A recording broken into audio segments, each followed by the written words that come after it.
2 दिन बाद crime branch को उस आदमी की जानकारी मिली जो हरीश का फोन इस्तेमाल कर रहा था। समीर चंद्रा, रुद्र विहार का एड्रेस है। रुद्र विहार? सर ये तो मूर्तिगंज के पास है, जहाँ पर हरीश का फोन स्विच ऑफ हुआ था। सर फोन रिकॉर्ड्स के मुताबिक हरीश की लास्ट लोकेशन मूर्तिगंज है। देखते हैं कि समीर चंद्रा वाकई में कोई है या ये भी कोई झूठ।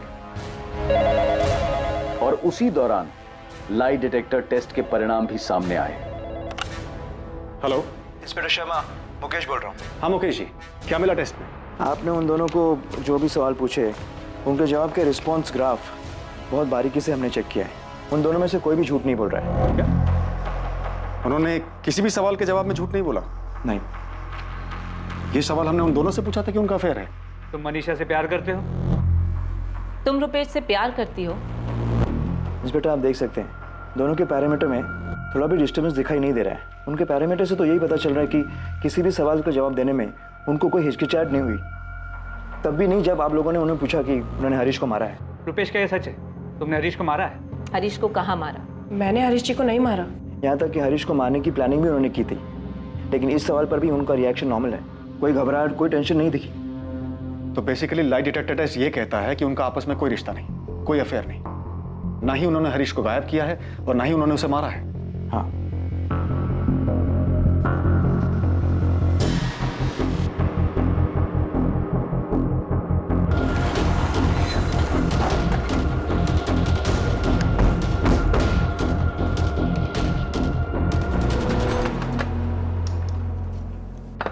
जी कहिए। समीर चंद्रा यहीं रहता है।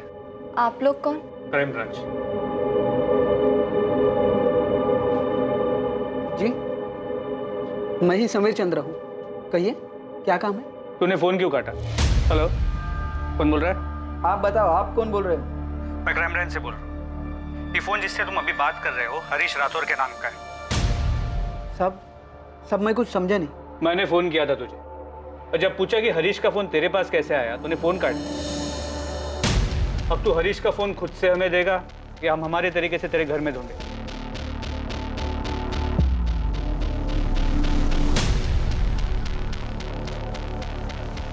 हाँ ये हरीश भैया का ही फोन है, लेकिन आपके पास कहाँ से आया? ये फोन हमें समीर चंद्र नाम के एक आदमी के पास से मिला है। किसी फैक्ट्री में ड्रिल ऑपरेटर है। मैम लेकिन उस आदमी के पास हरीश भैया का फोन कहाँ से आया? पूछताछ शुरू की है, जल्दी पता चल जाएगा। बलराम जी, आपने समीर चंद्रा का नाम कभी नहीं सुना? नहीं, पर आप ये कैसे कह रहे हैं कि मनीषा सब सच बोल रही है? ये कैसा लाई डिटेक्टर टेस्ट है आपका? देखिए बलराम जी, जरूरी नहीं कि टेस्ट में जो आए वो सही हो, लेकिन ये भी सच है कि रिपोर्ट्स के हिसाब से मनीषा और रुपेश दोनों झूठ नहीं बोल रहे। हम इस समीर चंद्रा से पूछताछ कर रहे हैं। हो सकता है इसका हरीश के गायब होने में कोई हाथ हो। अब मनीषा झूठ बोल रही है, बहुत चालाक है वो। जिस दिन मेरा बेटा गायब हुआ उसके चेहरे पे जरा सा भी दुख नहीं था, जरा सा भी शिकन नहीं थी, जैसे उसका पति नहीं कोई ऐरा गहरा हो। साहब, मैं समीर चंद्रा को तो नहीं जानता, लेकिन इतना जरूर जानता हूं कि मनीषा ने मेरे बेटे को गायब किया। साहब मैं डर गया था, क्योंकि जैसे ही इस फोन में मैंने अपना सिम डाला तुरंत आपका फोन आया कि आप क्राइम ब्रांच से है और ये फोन मुझे कहाँ से मिला? समीर, मुझे तेरे डर की नहीं, तेरे सच की कहानी बता। बोल, ये फोन तेरे पास कहाँ से आया? साहब रास्ते में पड़ा मिला, पान वाले की दुकान के बगल में कूड़े के पास पड़ा था। मैं पान बनवा रहा था जब फोन पे मेरी नजर पड़ी।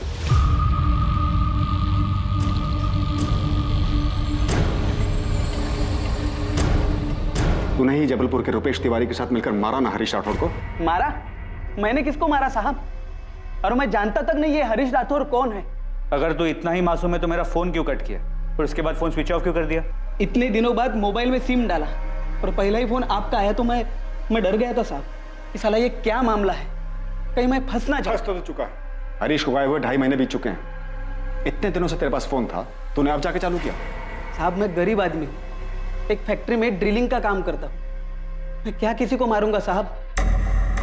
मैडम मेरे पति किसी को नहीं मार सकते, सच में उन्हें फोन पड़ा हुआ मिला था। अच्छा, रास्ते पे पड़ा मिला था। रास्ते में कोई चीज मिलेगी तो अपना समझ के रख लेगा, जिसका उसे देने की कोशिश नहीं करेगा वो। मैडम गलती हो गई, सीधे साधे लोग हैं हम, उन्होंने ऐसा कुछ नहीं किया।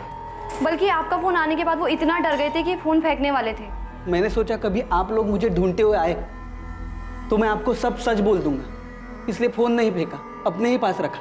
मैडम अगर उन्होंने मर्डर किया होता या कोई गलत काम किया होता तो हम लोग अब तक यहाँ रुकते, भाग गए होते। कपिल, इसे छोड़ना मत, बिठा के रखो। पूरी हिस्ट्री निकालो इसकी, पैदा होने से लेकर अब तक की। 2.5 महीने फोन संभाल के रखा है इसने। पूरी पॉसिबिलिटी के हरीश के गायब होने में और उसके मर्डर में इसी का हाथ हो। हाँ मम्मी, अमित गए थे पुलिस स्टेशन, आकर बताया कि मनीषा और रुपेश सच बोल रहे थे। तो बेटा वो जो टेस्ट बोल रहे थे उसमें उनको ज़्यादा कुछ नहीं बताया मम्मी, बस इतना बताया कि उस टेस्ट में मनीषा के खिलाफ कुछ नहीं मिला है। पर अभी भी ये नहीं पता चला है कि हरीश कहाँ गया, क्या हुआ उसके साथ।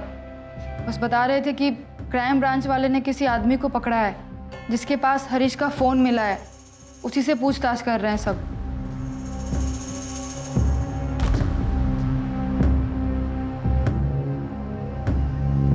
क्या हुआ मम्मी?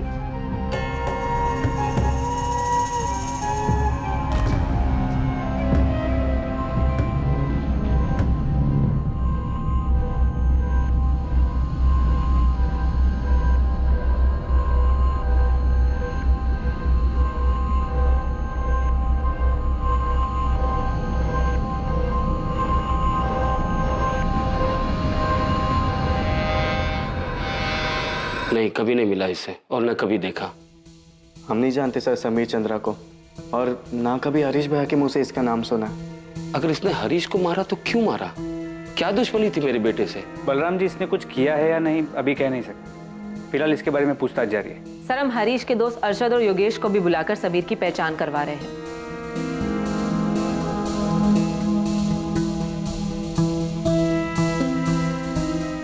अरशद और मजदूर आदमी है साहब, कोई क्रिमिनल हिस्ट्री भी नहीं है समीर की। दूर दूर तक कोई हिस्ट्री शीटर से जान पहचान भी नहीं है।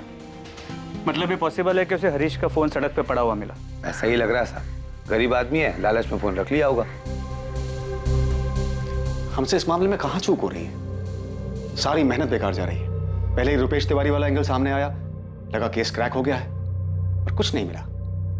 और ये समीर के मामले में भी सब कुछ डेड एंड पे जाके खत्म हो रहा है। मुझे नहीं लगा था कि लाई डिटेक्टर टेस्ट कराने का कोई फायदा नहीं होगा, पर अब भी मुझे यही लगता है कि मनीषा और रुपेश ने ही हरीश को मारा है। हम गलत नहीं थे सर। हमने उन्हें इतने सारे सवालों में उलझाया था, फिर कैसे? कपिल, अब उस पर एनालिसिस करने का कोई फायदा नहीं है। हमें यह सोचना होगा कि कौन से तरीके से आगे बढ़ा जाए ताकि उनके खिलाफ हमें कोई सबूत मिल सके, कोई सुराग मिल सके।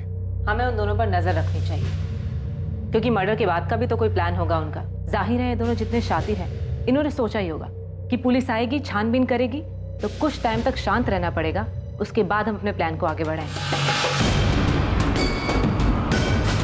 रुपेश तिवारी पर निगरानी अब भी जारी थी।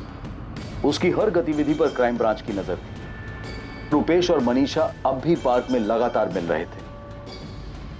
रुपेश और मनीषा पर अब निगरानी रखने का मकसद यह पता करना था कि अगर उन दोनों ने हरीश को मारा है तो कैसे, और हरीश की लाश कहां थी। इसके साथ ही इंतजार था इस बात का कि वो कब और कैसे अपने रिश्ते को एक कदम आगे बढ़ाते हैं। पर पार्क में रोज मिलने, हंसी मजाक करने के अलावा मनीषा और रुपेश में से कोई भी कदम आगे नहीं बढ़ा रहा था।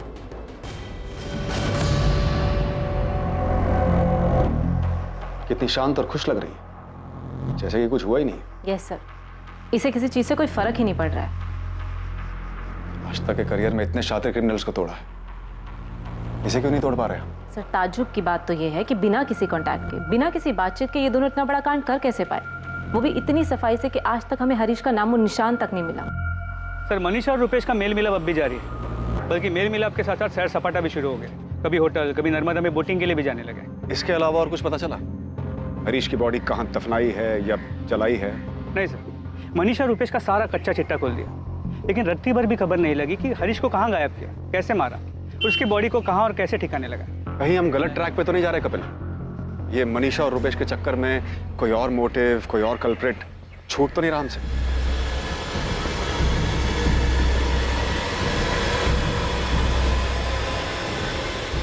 नहीं, हमें चाय पानी कुछ नहीं चाहिए। हम तो बस इतना जानना चाहते हैं, इतना पूछना चाहते हैं मनीषा से कि आखिर हरीश की क्या गलती थी। बलराम जी, आप हमारे समधी हैं, इसलिए प्यार से और तमीज से बात कर रहा हूँ। सच आपके सामने है कि... सच सामने नहीं है अंकल, हमारे सामने सिर्फ हरीश भैया की अनसुलझी गुमशुदगी और कुछ नहीं। जिस गुमशुदगी का सारा बोझ मनीषा पर डाल दिया, हमारी बेटी को सबके सामने मुजरिम बना दिया, रुपेश के साथ मनीषा का नाम जोड़ दिया। पुलिस हजारों सवाल पूछ चुकी है मनीषा से, इस टेस्ट के लिए उसने खुद मंजूरी दी थी। जो सामना करना था वो कर चुकी है। अब कोई अग्नि परीक्षा बाकी नहीं है। अब भी आप यही पूछ रहे हैं कि हरीश की गलती क्या थी। घुमा फिरा के एक ही सवाल कि मनीषा ने हरीश के साथ क्या किया। मैं जानता हूं मैं हरीश से नहीं मिल पाऊंगा।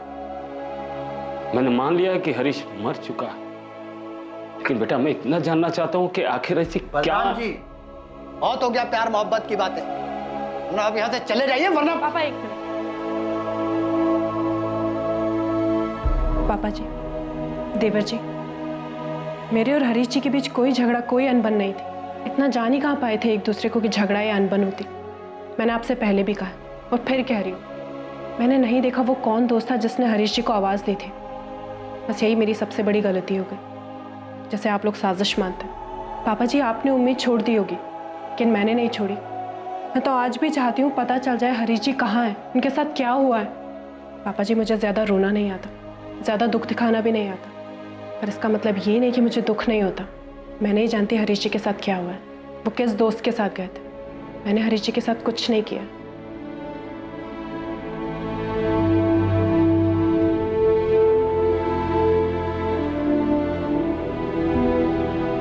साहब, हम 4 दिनों से यहाँ चक्कर काट रहे हैं पर आप मिल ही नहीं रहे हैं। सर, आपने हरीश भैया को ढूंढना बंद कर दिया है क्या? हाँ बलराम जी, सुमित, ये सच है कि अभी हम दूसरे केसेस देख रहे हैं, लेकिन अगर हमें हरीश के केस में छोटा सा भी सुराग मिला तो हम दोबारा पूरे जोर शोर से हरीश के केस पर वापस लग जाएंगे। हमने उसके दोस्तों से भी बात की, वो अरशद और योगेश, उन दोनों से अलग अलग तरीके से बातचीत की, लेकिन अभी तक कोई भी एंगल समझ में नहीं आ रहा। तो आप मनीषा और रुपेश को यूं ही छोड़ देंगे? साहब, मैं जानता हूं कि उन्होंने ही मिलकर मेरे हरीश। क्या करें? शक के बिना पे गोली मार दें उनको? आप अच्छी तरह जानते हैं कि हम पूरी कोशिश कर रहे हैं। हमें भी शक है कि रुपेश और मनीषा ने। सर, जब आपको शक है तो आप उन्हें इस तरह ऐसे खुला क्यों छोड़ रहे? पकड़िए ना उनको। हम गए थे भाभी के घर पे, हमने देखा जो कुछ भी बोल रही थी साफ साफ लग रहा था नाटक कर रही है। इतना सा भी दुख नहीं था उनके चेहरे पे। दुख पछतावा नहीं है, ये हमने भी देखा है, लेकिन ना तो ये कोई सबूत है, ना इसके बिना पर कोई केस बनता है। कार्रवाई करने के लिए सबूत चाहिए कि उन्होंने मारा है, कहां दफनाया है, कहां जलाया है, क्या किया हरीश की बॉडी के साथ। तो आपका कहने का मतलब है हम ये मान ले कि हरीश का कभी कुछ पता नहीं चलेगा, बस इतना मान ले कि वो चला गया और कभी वापस नहीं आएगा। वो तो क्या, उससे जुड़े हुए किसी सवाल का जवाब तक नहीं आएगा। देखिए बलराम, फिलहाल मैं आपकी किसी बात का जवाब नहीं दे सकता जिससे आपको तसल्ली हो। एक्चुअली मैं ना तो आपको जवाब दे सकता हूं और ना खुद को।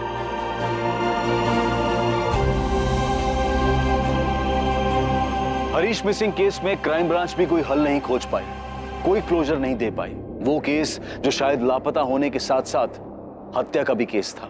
हरीश को गायब हुए महीनों सालों बीत गए, लेकिन हालात जैसे के तैसे बने रहे। हम हमेशा कहते हैं कि क्राइम नेवर पेज, पर क्या इस केस में यह धारणा गलत साबित होने वाली थी? हालात तो कुछ ऐसे ही दिख रहे थे, पर आखिरकार असली गुनहगार कौन था? कोई एक था या एक से ज्यादा लोग इस गुनाह में शामिल थे?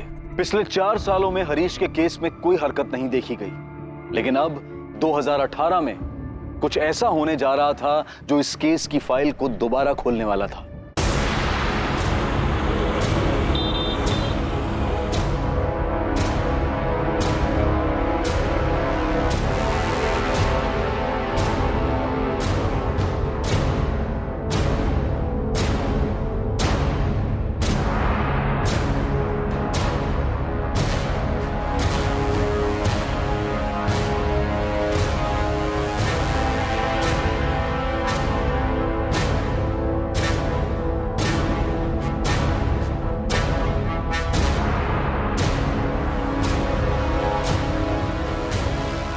जो मुझे सच बता दे, शूटआउट में तेरे साथ और कौन कौन था? देख, मैं वादा करता हूँ तेरी बेल का इंतजाम करवा। खाली बेल नहीं साहब, आपको मुझे अंडरग्राउंड भी करवाना पड़ेगा, क्योंकि इसके बाद वो लोग हाथ धोकर मेरे पीछे पड़ जाएंगे। सर एक मिनट सर, वो हरीश राठौर मिसिंग केस याद है आप? उसे कैसे भूल सकता हूँ? 4 साल से एक आदमी गायब है, आज तक उसका पता नहीं चला। सर, उसी केस के सिलसिले में जबलपुर से हमारे खबरी पंकज का फोन आया। कुछ हुआ है क्या वहाँ? जी सर, हरीश की बीवी मनीषा घर छोड़ के भाग गई। पंकज लाइन पे।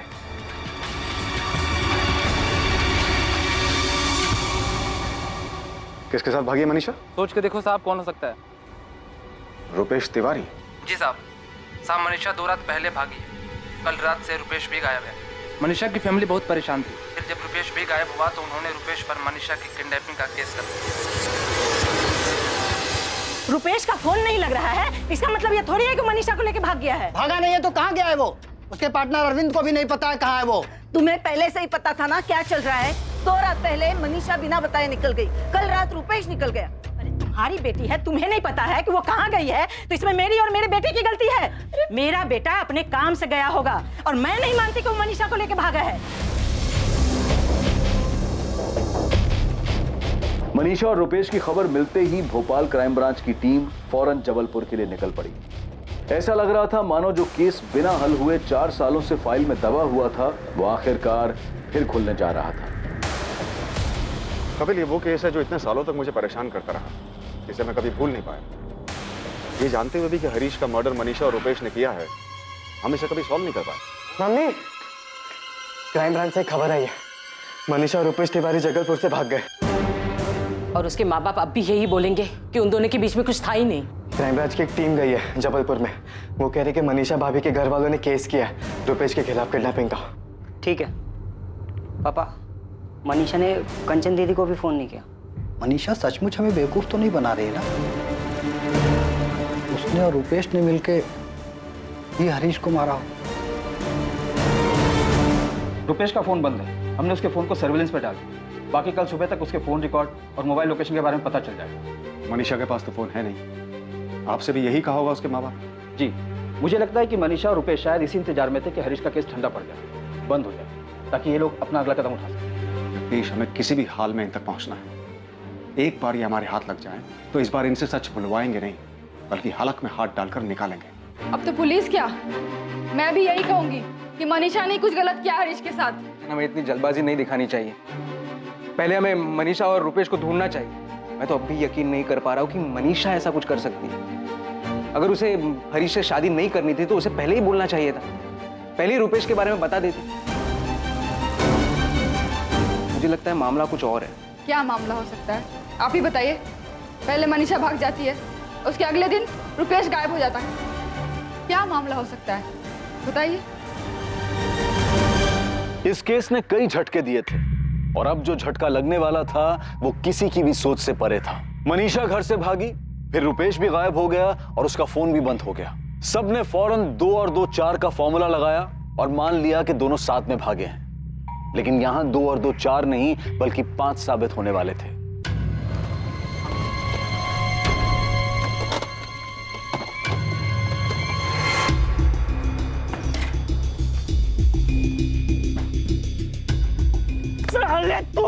तूने मनीषा कहाँ है मनीषा? तेरा दिमाग तो ठीक है, छोड़ मुझे क्या पता मनीषा कहाँ पर है। देख रुपेश, बहुत हो गया तेरा नाटक, अब सच सच बता कहाँ है मनीषा? मुझे नहीं पता मनीषा कहाँ पर है। 4 दिन पहले भी तुम लोग यही सवाल पूछ रहे थे मुझसे। अरे मुझसे पूछ के भाग गया क्या वो? सर, मैं अपने दोस्त से मिलने के लिए इंदौर गया हुआ था, वहाँ पर भी एक ट्रैवल एजेंसी खोलने के बारे में बात करने के लिए। मेरा फोन पानी में गिर गया था, इसीलिए बंद है। आप चाहें तो फोन करके पता कर सकते हैं, फोन अभी भी बंद है। सर फोन तो क्या, मेरा तो सिम भी खराब हो गया, नए सिम के लिए कंपनी में रिक्वेस्ट दी हुई। रुपेश, इस बार तेरा कोई झूठ नहीं चलेगा, समझा? या तो तू सच बोलेगा या फिर डंडे खाएगा। सर आपको डंडा मारना है, जो करना है कीजिए, और मैं फिर भी यही कहूँगा कि मनीषा मेरे साथ नहीं भागी। सर मनीषा और मेरे बीच में ना तो कभी कोई ऐसा रिश्ता था और ना ही। इतने साल बाद आप अभी भी इस बात पर क्यों अटके हुए हैं? मनीषा और मैं बस अच्छे दोस्त हैं सर, और कुछ नहीं। मेरा दिमाग खराब है कि मैं मनीषा के साथ भागूंगा और हरीश के केस का फंदा अपने गले में डालूंगा। मनीषा कहाँ है? फिर वही बात सर, मुझे नहीं पता मनीषा कहाँ है। मुझे समझ में नहीं आ रहा कि आप बिना वजह हर बार मुझे क्यों घसीटे जा रहे हैं। तो मनीषा तेरे साथ नहीं भागी? नहीं सर, अगर मेरे साथ भागी होती तो मैं वापस क्यों आता आपके डंडे खाने के लिए? सर उस रुपेश का वापस आना उसकी एक चाल भी हो सकती है, आई मीन दोनों की। अगर चाल है भी कपिल, तो मनीषा को किसी भी हाल में ढूंढ निकालना होगा। पता करना होगा कि ये दोनों क्या खेल खेल रहे हैं। मनीषा के पिताजी का फोन आया था, वो घर वापस आ गई। What? हाँ, वो घर किसी आदमी के साथ वापस आई है और कह रही है कि उसने उससे शादी कर ली। मनीषा ने किसी और के साथ शादी कर ली? हाँ, कोई उमेश भदौरिया नाम के आदमी से। नमस्ते। मम्मी, पापा, मैंने उमेश से शादी कर लिया। हमने परसों ही शादी की है। मैं आपको यहाँ सिर्फ इतना बताने आई हूँ कि अब मेरी शादी हो गई है और मैं उमेश के साथ दमोह में रहूँगी।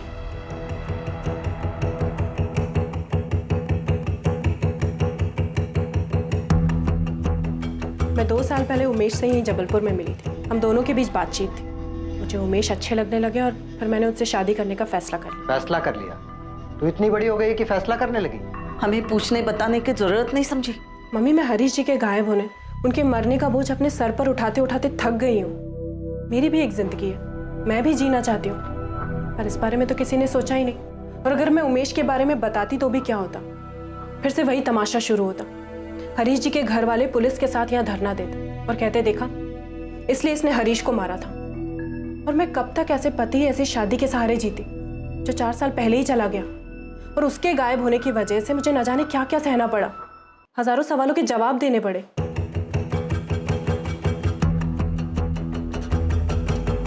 पापा, भोपाल से क्राइम ब्रांच वाले आए, आपसे बात करना चाहते। 1 मिनट, आज उनसे पापा नहीं, मैं बात करूंगी।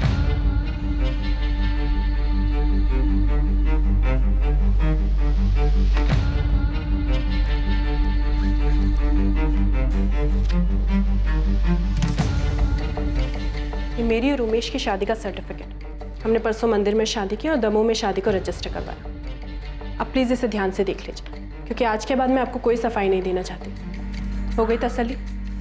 अब आप प्लीज मेरी जिंदगी में दखल देना बंद कर दीजिए। अगर अभी भी आपको ये लगता है कि मैंने हरीश जी के साथ कुछ किया तो जाइए, पहले उन्हें ढूंढ कर लाइए, उसके बाद इल्जाम लगाइए। आप लोगों को मेरे और उमेश के पीछे जितने लोग लगाने लगाइए, जो पता करवाना है पता करवाइए, हमें उससे कोई दिक्कत नहीं है। तुम उमेश से कब और कहाँ मिली? और जब आपके किसी भी सवाल का जवाब देने की कोई ज़रूरत नहीं है। मेरी ज़िंदगी का हर रिश्ता, हर फैसला, हर इंसान आपकी कार्रवाई के दायरे में नहीं आता। आपका काम हरीश जी का पता लगाना है, आप जाइए और उनका पता लगाइए। मैं उमेश के साथ दमोह जा रही हूँ। मैं अपनी फैमिली को यहाँ सिर्फ इतना बताने आई थी कि मैंने अपनी मर्जी से शादी की, ताकि उन्होंने पुलिस में जो भी कंप्लेन दी हो वो वापस ले ले, क्योंकि अब उसका कोई मतलब नहीं बनता। चले उमेश।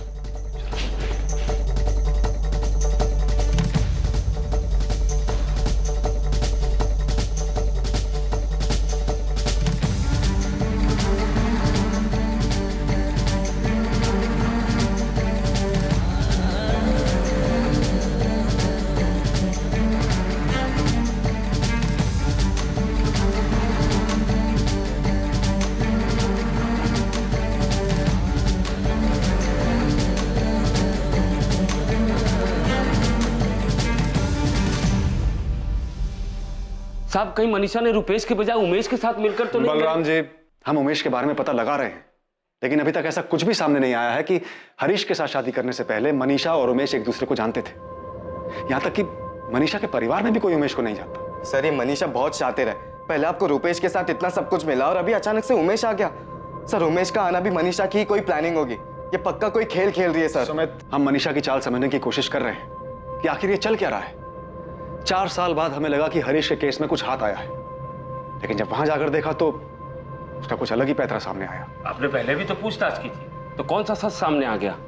पता नहीं, ऐसे ही लाई डिटेक्टर टेस्ट में भी झूठ बोला और किसी की नजर के सामने ना आया। बलराम जी, सर, कुछ ऐसा नहीं जिससे इनसे सच उगलवा लिया जाए कि इन्होंने हरीश भैया के साथ क्या किया है, क्यों किया है। सुमित, अभी मैं सिर्फ इतना कह सकता हूं कि हम पूरी कोशिश करेंगे। वो सब करेंगे जिससे हरीश का पता लग सके और सच बाहर आ सके। मनीषा की जिंदगी में एक नया किरदार आया, उमेश भदौरिया। इस उमेश भदौरिया की हर हरकत पर पुलिस की नजर थी। मनीषा पर भी नजर रखी जा रही थी। पुलिस को शक था कि मनीषा कोई खेल खेल रही थी, जिसमें रुपेश की भी बराबर की भूमिका थी। क्या रुपेश तिवारी और उमेश भदौरिया के बीच कोई कड़ी थी?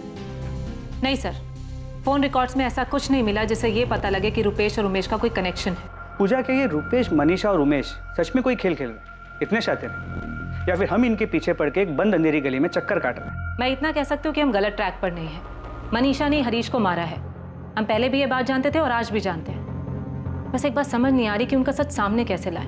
हमने उनका लाई डिटेक्टर टेस्ट करवाया था, जिसमें उन्होंने साफ झूठ बोला। एक बार ब्रेन मैपिंग टेस्ट करवाया क्या पता उसमें कुछ सामने आ जाए। कपिल, तुम्हें लगता है जो लाई डिटेक्टर टेस्ट में इतनी आसानी से झूठ बोलकर निकल गए, वो ब्रेन मैपिंग टेस्ट में फंस जाएंगे? फंस भी सकते हैं। 4 साल से एक खेल खेल रहे, एक झूठ को जी रहे, क्या पता सच सामने आ ही जाए। सब पॉसिबल है कि सवालों के जवाब में एक तैयार किया और झूठ जो सच बनकर सामने आए, लेकिन ब्रेन मैपिंग में तो कोई सवाल ही नहीं होता कि वो तैयारी कर पाए। उसमें तो उनको फोटोग्राफ दिखाई जाएंगी और उनका दिमाग कैसे रिएक्ट कर रहा है वो देखा जाएगा, जिसे वो कंट्रोल नहीं कर सकते। क्या पता इस टेस्ट में वो दोनों डगमगा जाए। हाँ पॉसिबल है, लेकिन इस टेस्ट के लिए भी तो उनकी मंजूरी लेनी होगी। सर लाइट डिटेक्टर टेस्ट के वक्त दोनों काफ़ी कॉन्फिडेंट थे, और जाहिर है बच गए तो कॉन्फिडेंस बढ़ा ही होगा। शायद हाँ कर दें, और उनके इस ओवर कॉन्फिडेंस से हमें कोई लीड मिल जाए। चलो देखते हैं ये लोग इस टेस्ट के लिए तैयार होते हैं या नहीं। ब्रेन मैपिंग टेस्ट एक ऐसा टेस्ट जो अपराधी के दिमाग में छपी जानकारी की जांच करता है और उस जानकारी को बाहर लेकर आता है। कोई अपराधी अपनी बाहरी हरकतों से अपनी जुर्म की कहानी को ढकने या छिपाने में कामयाब हो सकता है, लेकिन उसके दिमाग में छपी उस वारदात को मिटा नहीं सकता। यह एक अपने ही तरीके की तकनीक है जिसमें वारदात की जानकारी को संदिग्ध के दिमाग में छपी जानकारी के साथ मिलाकर देखा जाता है। पर इस टेस्ट को संदिग्ध पर करने के लिए संदिग्ध की मंजूरी अनिवार्य होती है। बेताल की तरह पीठ पर सवार हो गए। आपकी मर्जी का जवाब नहीं दे रहा हूं तो आप तो पीठ से चिपक ही गए हैं। इस बेताल से मुक्ति चाहते हो तो ये अच्छा मौका है तुम्हारे पास, क्योंकि इस टेस्ट के बाद ये केस बंद हो जाएगा और तुम पर और मनीषा पे से सारा इल्जाम हमेशा के लिए खत्म हो जाएगा। सर आप ये बात मान क्यों नहीं लेते हैं कि मेरे और मनीषा के बीच में कुछ भी नहीं है? मैंने हरीश से शादी क्या की, मेरी तो जिंदगी बर्बाद हो गई। जिंदगी तुम्हारी नहीं, हरीश की बर्बाद हुई है मनीषा। 4 साल हो गए, वो कहा है उसकी कोई खबर नहीं है। रुपेश ने आपसे क्या कहा? वो तैयार है? क्यों? रुपेश के इशारों पर हाँ करोगी तुम? करूँ भी तो क्या दिक्कत है? आप लोगों ने तो वैसे भी हम दोनों का रिश्ता बना के रखा है 4 साल से, वो भी मुजरम का, बिना किसी वजह। ठीक है सर, एक बार मनीषा से बात करता हूँ फिर बताता हूँ। कैसे बात करोगे? उमेश के फ़ोन पे या मनीषा के फ़ोन? सर आप जो चाहो पैतरा लगा लो, और यही सच है कि मेरे और मनीषा के बीच में कुछ भी नहीं है, और हरीश को गायब करने या मारने में मेरा कोई हाथ नहीं। तो फिर तो तुम्हें ब्रेन मैपिंग टेस्ट करने के लिए हाँ कर देना चाहिए, क्योंकि इससे हमेशा के लिए साबित हो जाएगा कि तुम्हारा इसमें कोई रोल नहीं।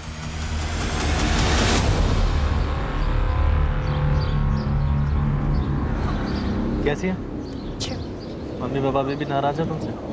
हाँ, यही कहते रहते हैं कि क्या हरकत की है, कौन है ये उमेश, और वही सारी बातें। ये क्राइम ब्रांच वालों ने ब्रेन मैपिंग टेस्ट को लेकर दिमाग खराब कर रखा है, बहुत परेशान किया हुआ। हाँ मुझे भी। क्या कहती हैं? हाँ कर देना चाहिए। रुपेश मुझे लगता है कि उन्हें ये भी कर लेने देते, कम से कम तसल्ली तो हो जाएगी, और हमारा पीछा करना भी छोड़ देंगे, और हमारा भी रोज़ की मुसीबत से ना पीछा छूट जाएगा।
यही कि लाइट डिटेक्टर टेस्ट के बाद वो जितने कॉन्फिडेंट है, इस बार उनका कॉन्फिडेंस फीका पड़ता नजर आया मुझे। सिर्फ मनीषा जब ब्रेन मैपिंग टेस्ट से बाहर निकली तो पहली बार मैंने उसके चेहरे पे थोड़ी टेंशन देखी। रुपेश मनीषा से भी थोड़ा ज्यादा परेशान लगा। लगता है इस बार इनका ये गिल्ट ये केस सॉल्व कर देगा।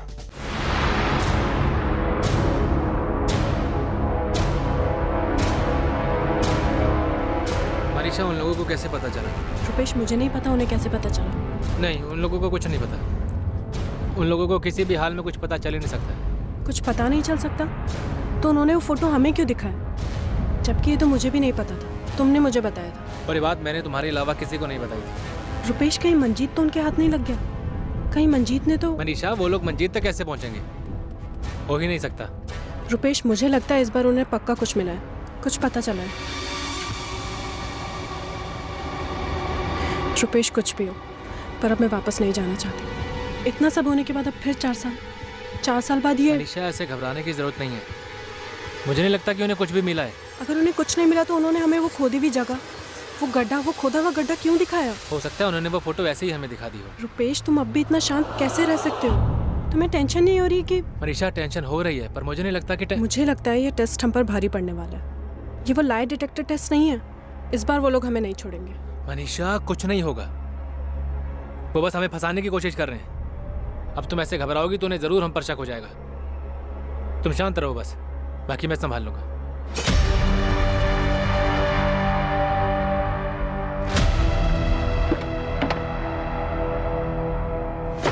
हाँ भाई। मंजीत, तेरे प्लॉट पे कोई गया था क्या? नहीं तो। तेरे दिहाड़ी वाले मजदूर की किसी से कोई बात हुई थी? नहीं, ऐसा कुछ भी नहीं हुआ। क्यों? किसी पुलिस वाले ने तुझसे पूछताछ की थी क्या? भाई तू ठीक तो है ना? और तू इतने सालों के बाद घबरा क्यों रहा है? कुछ बताएगा मुझे? अभी हमें कुछ करना होगा। क्या क्या कुछ क्या? चल।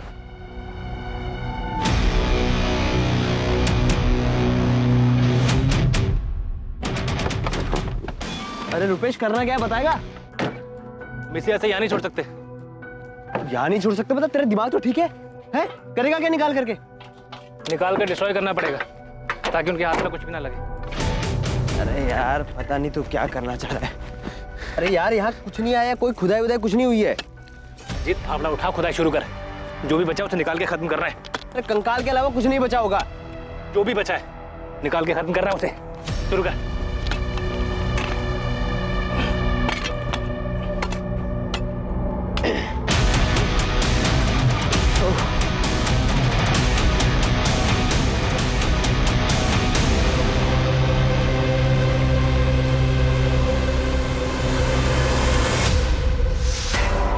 अब क्या करना है इसका बता।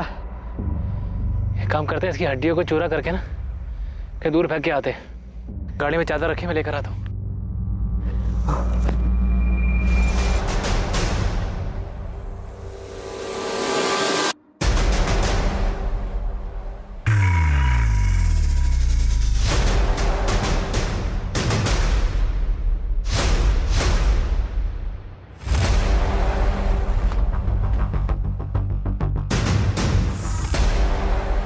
और रुपेश, क्या खोद के निकाल?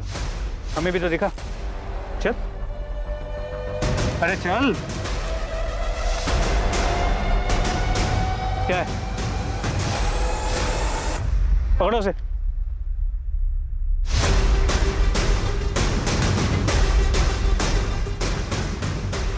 अप्रैल 2014 को हरीश और मनीषा ने कंचन के घर जाने के लिए रिक्शा लिया ही नहीं था। वो कंचन के घर पैदल गए थे। हरीश!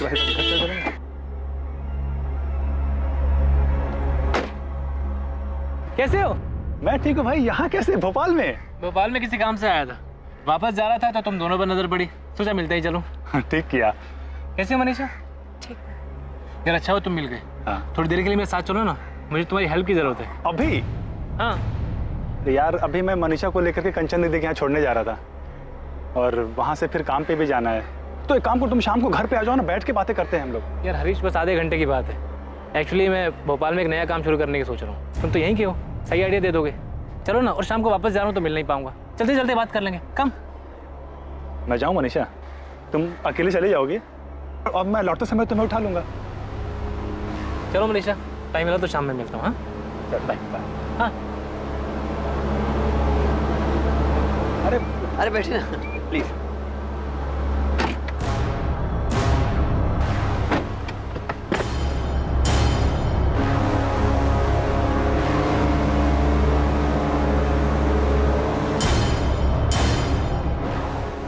इधर प्लॉट खरीद के क्या करोगे? भोपाल शिफ्ट होने का प्लान है क्या? ऐसे ही सोच लो, पर एक बार तुम प्लॉट देख लो, उसके बाद बताना कि लेना चाहिए कि नहीं। अरे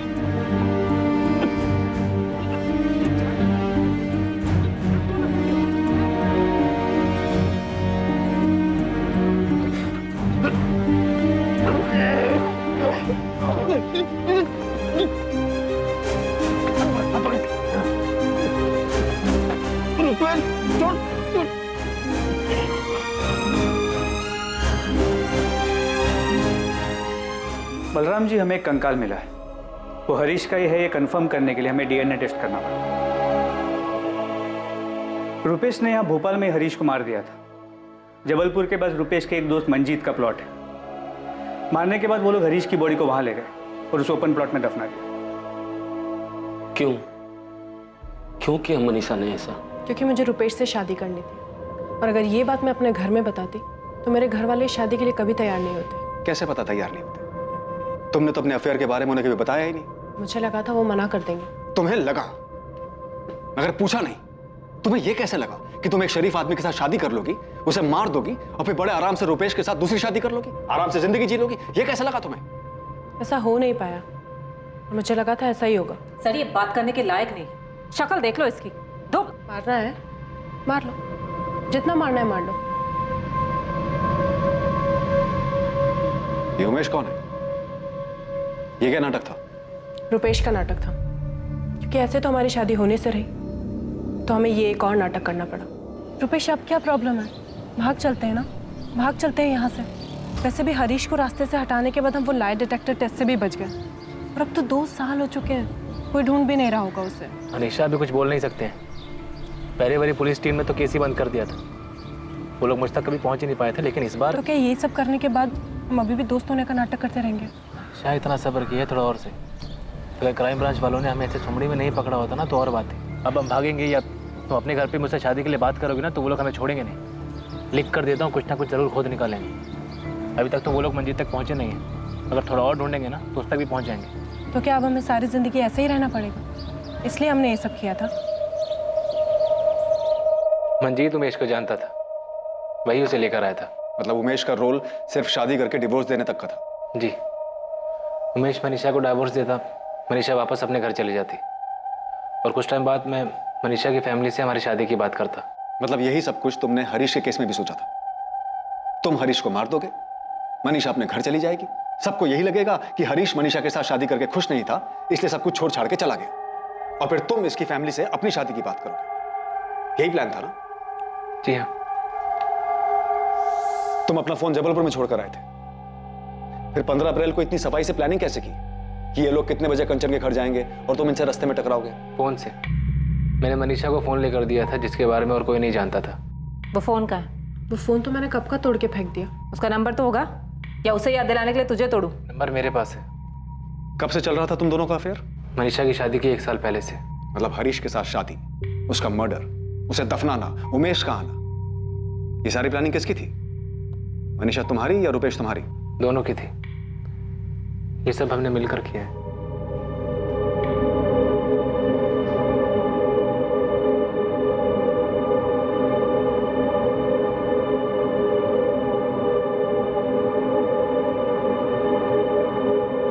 सर, ब्रेन मैपिंग टेस्ट की रिपोर्ट आ गई। क्या है रिपोर्ट में? फिर से दोनों निर्दोष साबित हुए? नहीं, रिपोर्ट के मुताबिक इस जुर्म में दोनों शामिल हैं। 4 साल बाद हरीश के परिवार और इस केस को क्लोजर मिला, जो बेशक एक दुखद अंत था, जिसका उन्हें अंदेशा पहले ही हो चुका था, पर फिर भी जानना जरूरी था कि आखिर हरीश के साथ क्या और क्यों हुआ था। रुपेश की मां को मनीषा और रुपेश के प्रेम संबंध और उन्होंने साथ में रहने के लिए जो भयानक जुर्म किए थे, उसकी जानकारी ने बेहद सदमा पहुंचाया था। मनीषा के परिवार के लिए भी इस बात पर विश्वास करना बहुत मुश्किल था कि उनकी बेटी अपने स्वार्थ के लिए इस हद तक जा सकती है। ना अच्छा शरीफ आदमी था हरीश, मनीषा ने क्या कर दिया? मनीषा चौहान पर कत्ल के लिए आईपीसी की धारा 302 और कत्ल की साजिश के लिए आईपीसी की धारा 120 के तहत मुकदमा दर्ज किया गया। मनीषा के साथ साथ रुपेश तिवारी और मंजीत धैया पर भी इन्हीं धाराओं के तहत मुकदमा दर्ज हुआ।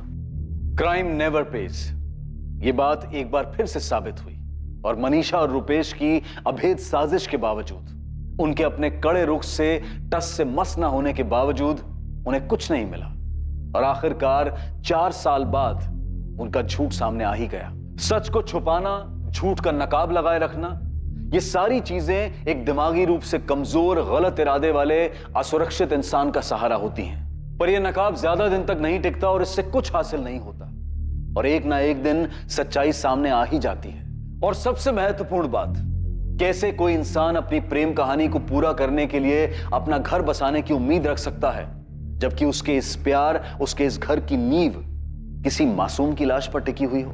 अब मैं अनूप सोनी आपसे विदा लेता हूं। देखते रहें क्राइम पेट्रोल सतर्क, सोमवार से शुक्रवार रात 10:30 बजे सिर्फ सोनी टीवी पर। और याद रखें, क्राइम और आपके बीच में सिर्फ इतना फर्क है कि आप कितने सतर्क हैं। सतर्क रहें, सुरक्षित रहें। जय हिंद।